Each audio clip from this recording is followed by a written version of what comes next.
You know that voice in your head that tells you you're not good enough? The one that points out every mistake, every flaw, every reason why you should feel small? Most of us live with that voice every single day. We speak to ourselves in ways we would never speak to another person. Think about the last time you made a small mistake. Maybe you forgot something at the store, or you stumbled over your words in a conversation, or you sent an email with a typo. What did you say to yourself in that moment? Chances are it wasn't kind. Chances are it was some variation of, "I'm so stupid," or "I can't do anything right," or "What's wrong with me?" Now think about if a friend came to you after making that same small mistake. Would you look them in the eye and call them stupid? Would you tell them they're worthless, that they ruin everything, that they should just give up? Of course not. You'd probably say something understanding, maybe even laugh it off with them, remind them that everyone makes mistakes. But for ourselves, we reserve the harshest judgments. We carry around an internal critic that never rests, never softens, never gives us a break. And most of us think this is normal.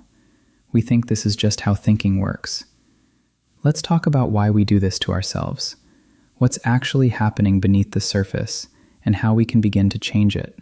When you criticize yourself constantly, you're not doing something strange or unusual. You're following a pattern that usually started very early in your life. As children, we learn how to think about ourselves through the voices around us. If we were criticized often, if love came with conditions, if we had to earn approval by being perfect, we internalized those messages. They became the foundation of how we see ourselves. The external criticism became internal. We learned to do the work of criticizing ourselves before anyone else could. Think about a child who hears, "Why can't you be more like your sister?" Or, "You're so lazy," or, "I'm disappointed in you," over and over. That child doesn't just feel bad in those moments. They begin to construct a story about who they are. They start to believe that something is fundamentally wrong with them, that they need to be different to be worthy of love. And because children need their caregivers for survival, they can't reject the caregiver. So they reject themselves instead. They agree with the criticism. They make it their own. This continues into adulthood. Even when those critical voices from childhood are no longer present in our lives, we've taken over the job. We've become so good at criticizing ourselves that we don't need anyone else to do it anymore. There's a protective element to this. When you beat yourself up first, you feel like you're somehow softening the blow from the outside world. You think that if you acknowledge your flaws loudly enough, maybe others won't notice them. Or if they do, at least you got there first. You're trying to control the pain by inflicting it yourself, on your own terms. Say you're about to give a presentation at work. If you spend the entire morning telling yourself, "I'm going to mess this up. I'm terrible at public speaking. Everyone's going to think I'm incompetent."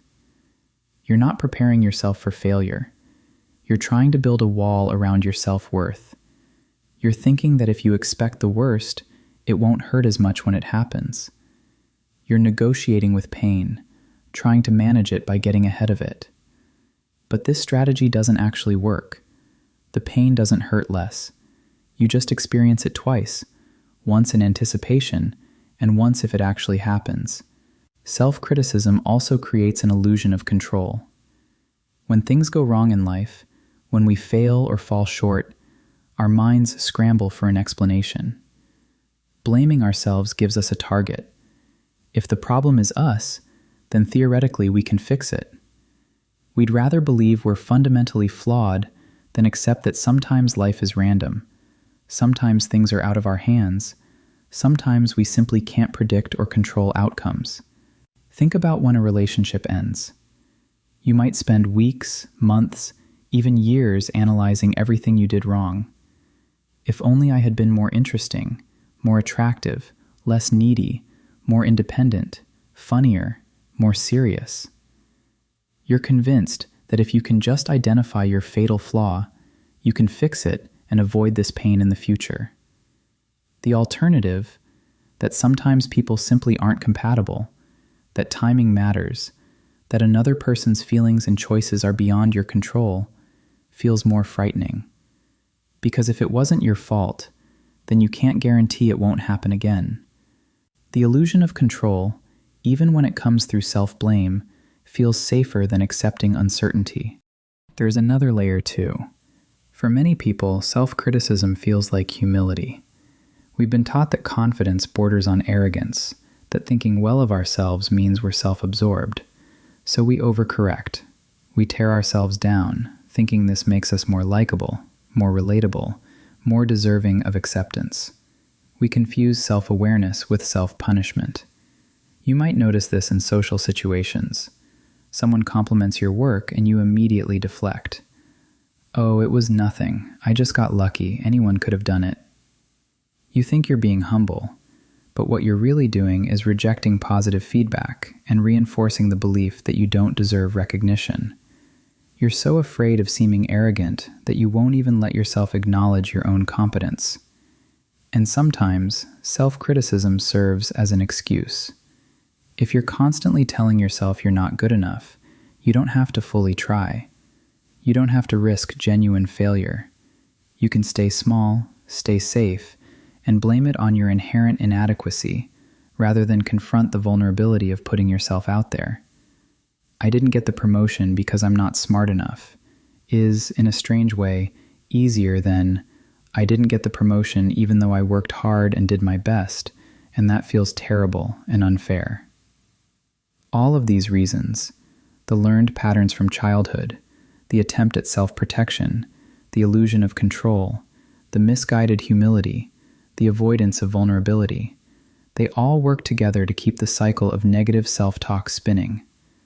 When you talk badly about yourself consistently, you're not just having negative thoughts, you're reshaping your entire reality. Your brain believes what you tell it repeatedly. When you say, "I'm stupid," or "I always mess things up," or "nobody could love me," your brain doesn't fact-check these statements. It accepts them as truth and begins filtering your experiences to confirm them. You start noticing every mistake and overlooking every success. Your mind builds a case against you, collecting evidence, constructing a narrative where you are the problem. This is called confirmation bias, and it's incredibly powerful. Once your brain has accepted the premise that you're inadequate in some way, it becomes a detective searching for proof. You have a successful conversation with someone, but you fixate on the one awkward moment. You complete 10 tasks well, but you ruminate on the one you struggled with. Your brain literally edits your experience to match your negative self-perception, and over time, your memories get rewritten.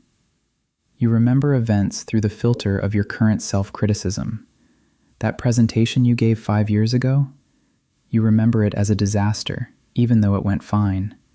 That relationship that ended? You remember yourself as impossible to love, even though the reality was more complex. Your entire personal history gets distorted to support the story that you're not enough. This changes your behavior. When you believe you're incompetent, you stop trying new things. When you believe you're unlikable, you withdraw from social situations.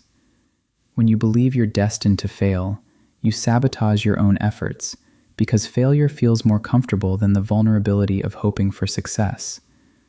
Your negative self-talk becomes a self-fulfilling prophecy. Let's get specific about what this looks like. Say you believe you're boring. When you're invited to a social gathering, you might go but spend the entire time in your head, monitoring everything you say, convinced people aren't enjoying your company. Because you're so tense and self-conscious, you're not actually present. You're not listening well. You're not responding naturally. You're not showing genuine interest in others. And then, unsurprisingly, the interaction feels forced and awkward. You leave thinking, "See, I am boring. That was awful." But the problem wasn't that you're boring. The problem was that your belief that you're boring prevented you from being yourself. Or maybe you believe you're not creative. So when an opportunity for creative work comes up, you don't even try. You say, "I'm not good at that kind of thing," and let the opportunity pass. Years go by, and you never develop creative skills because you never practice them. Your belief becomes reality, not because it was true to begin with, but because you acted as though it was true. The emotional toll is enormous. Constant self-criticism keeps you in a state of low-grade anxiety and shame. You wake up already defeated. You move through your day with a heaviness, a sense that you're fundamentally not okay. This drains your energy, clouds your judgment, and makes everything harder than it needs to be. Think about how exhausting it is to be at war with yourself. You can't relax, you can't enjoy moments of peace because the critic is always there, ready to point out something you should be worried about, something you're doing wrong, some way you're falling short. Even in moments that should be satisfying, completing a project, spending time with loved ones, experiencing something beautiful, the critic intrudes. "You don't deserve this. You should be doing more. This won't last. You're going to mess it up." This chronic stress has physical effects. Your body responds to negative self-talk the same way it responds to external threats. Your nervous system stays activated, your cortisol levels remain elevated, your immune system gets compromised. You might experience headaches, digestive issues, trouble sleeping, chronic tension. Your body is literally trying to protect you from the constant psychological attack, and in doing so, it exhausts itself. Your relationships suffer too. When you don't believe you deserve love or respect, you accept less than you deserve. You tolerate poor treatment. You don't set boundaries. You exhaust yourself trying to earn approval from others because you can't give it to yourself. And paradoxically, your constant self-deprecation can push people away because they don't know how to help you, or they grow tired of reassuring you. There's a painful dynamic that happens in relationships when you're deeply self-critical. Someone compliments you and you reject it. They try to support you, and you explain why their support doesn't apply because you're uniquely flawed. They want to get close to you, but you keep them at a distance because you're convinced that if they really knew you, they'd leave.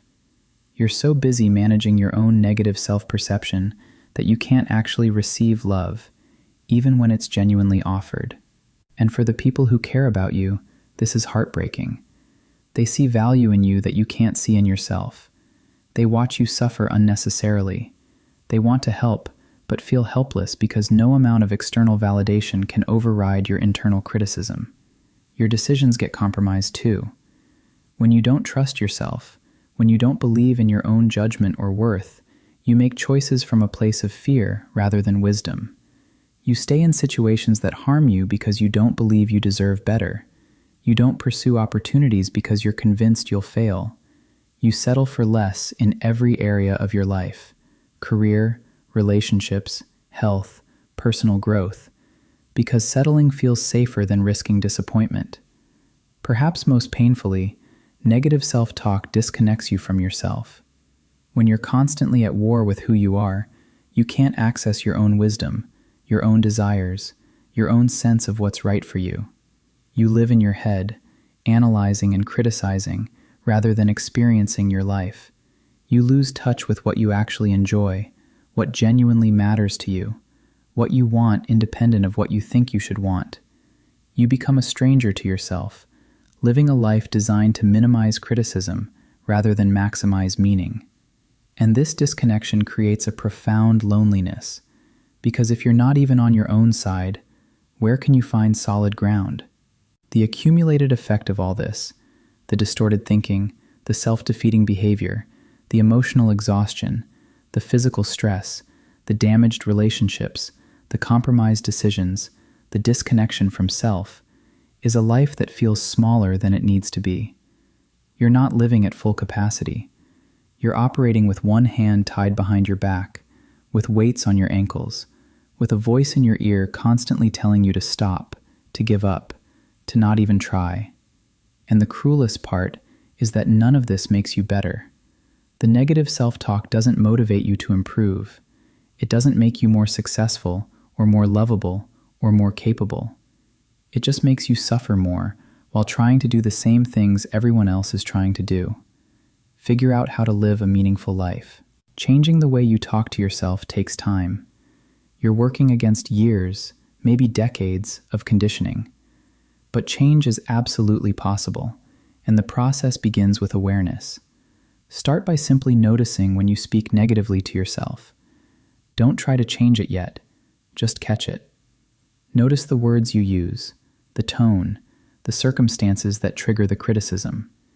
You might be surprised by how often it happens and how harsh the language is. This awareness alone begins to create some distance between you and the thoughts. You might want to keep a simple log for a few days, not to judge yourself for having these thoughts, but to see the patterns. What time of day is your inner critic loudest? What situations trigger it? What specific phrases does it use? You might notice that the criticism gets worse when you're tired, or when you're comparing yourself to others, or when you're about to try something new. These patterns are valuable information. The awareness itself is powerful because it interrupts the automaticity of negative self-talk. When these thoughts are unconscious, they feel like facts. When you notice them, they become thoughts that you're having, which means they're not necessarily true and they're not necessarily permanent. Once you're noticing these patterns, get curious about them. When you think, "I'm such an idiot," pause and ask yourself, would I say this to a friend who made the same mistake? What would I say to them instead? This simple shift in perspective can reveal how unnecessarily cruel you're being to yourself. Really sit with this for a moment. Think about your best friend, or a younger sibling, or someone you care about deeply. If they came to you after making a mistake and called themselves an idiot, what would you do? You'd probably feel protective of them. You'd probably say something like, "Hey, everyone makes mistakes. This doesn't define you. What can we learn from this?" You'd offer perspective, compassion, understanding. You'd help them see that one mistake doesn't make them fundamentally flawed. You deserve that same compassion, the same understanding, the same benefit of the doubt that you'd extend to anyone you care about. And the truth is, you're someone worth caring about too. Question the truth of your negative statements. When you think, "I always fail," is that actually true? Have you never succeeded at anything? Look for evidence that contradicts your criticism. Your mind has been selective in what it notices. Deliberately seek out the other side. This isn't about toxic positivity or pretending everything is wonderful. This is about seeing the full picture instead of a distorted one. Let's break this down with a specific example. You think, "I'm terrible at relationships." Okay, let's examine that. You've had relationships that ended, but have you also had moments of genuine connection? Have you been there for someone when they needed you? Have you learned and grown from past relationships? Have you shown up with effort and care, even when things were difficult? The statement, "I'm terrible at relationships," is an absolute judgment that erases all nuance. The more accurate statement might be, "I've struggled in some relationships, and I'm still learning how to navigate intimacy and communication." That's a completely different narrative. One leaves you hopeless, the other leaves you room to grow. Start talking to yourself the way you would talk to someone you genuinely care about. When you make a mistake, acknowledge it without attacking your character. "I made a mistake" is very different from "I'm a failure." When you're struggling, offer yourself compassion. "This is really hard right now," is more helpful than "I should be able to handle this." The words matter. They shape your experience. There's a practice you can try when you notice harsh self-criticism. Put your hand on your heart, take a breath, and speak to yourself in the third person, using your name. You're doing your best. This is difficult, but you're capable of getting through it. This might feel strange at first, but speaking to yourself in the third person, using your actual name, activates different neural pathways. It creates psychological distance that allows you to access more compassion, the same way you'd naturally have compassion for another person. Pay attention to whose voice you're hearing when you criticize yourself. Often, it's not really your voice at all. It might be a parent, a teacher, a bully, an ex-partner. When you recognize this, you can begin to separate their judgments from your actual worth. You can choose not to carry their words anymore. This is a powerful moment when it happens. You're in the middle of criticizing yourself and you suddenly realize, wait, these are my father's words. This is exactly what he used to say to me. And in that moment, you can make a choice. You can say, that was his perspective, shaped by his own wounds and limitations. But I don't have to accept it as truth. I can decide differently for myself. Separating other people's voices from your own authentic self-assessment is ongoing work. You might need to do this hundreds of times, but each time you do it, you're reclaiming a piece of yourself. You're deciding who gets to define you and choosing to give that power to yourself rather than to people who may have never really seen you clearly. Build new neural pathways by actively practicing positive self-talk. This will feel fake at first. Do it anyway.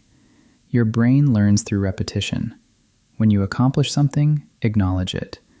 When you try something difficult, recognize your courage. When you're kind to someone, notice it. You're not inflating your ego, you're balancing the scale. The fakeness is temporary. At first, saying, "I'm proud of myself," or "I handled that well," will feel like lying. Your brain will resist. Your inner critic will say, "Who do you think you are?" Push through that discomfort. Over time, with consistency, these new thought patterns will start to feel more natural. You're not creating a false reality. You're creating a more accurate one that includes both your struggles and your strengths. You might start small with this. Instead of, "I'm amazing," which might feel too big of a leap, try, "I'm learning," or "I'm trying," or "I showed up today." These small acknowledgments accumulate. They build a foundation of self-respect that can eventually support bigger, more positive self-perceptions. Surround yourself with people who speak to you the way you're learning to speak to yourself. Distance yourself from people who reinforce your negative self-perception. The voices around you matter. They become the voices inside you. This might mean having difficult conversations with people in your life. If someone consistently puts you down, disguises criticism as jokes, or makes you feel small, you might need to set boundaries. You might need to say, "I'm working on being kinder to myself, and I need the people in my life to support that." Some people will respect this, some won't. The ones who won't are showing you that they have an investment in you staying small, and that's information worth having. Seek out people who see your worth, who call out your strengths, who believe in your capacity for growth. Not people who flatter you with empty praise, but people who genuinely see you and reflect back your value. These relationships are healing. They show you what's possible. They help you internalize a more balanced view of yourself. Do things that make you feel competent. Learn a skill. Finish a project. Help someone. These experiences provide concrete evidence that contradicts your negative self-narrative. You can't hate yourself quite as easily when you're actively engaging with life in meaningful ways. Competence builds slowly. You don't need to master something to benefit from it. The process itself matters. When you stick with learning a new language, even when it's frustrating, you're proving to yourself that you can persevere.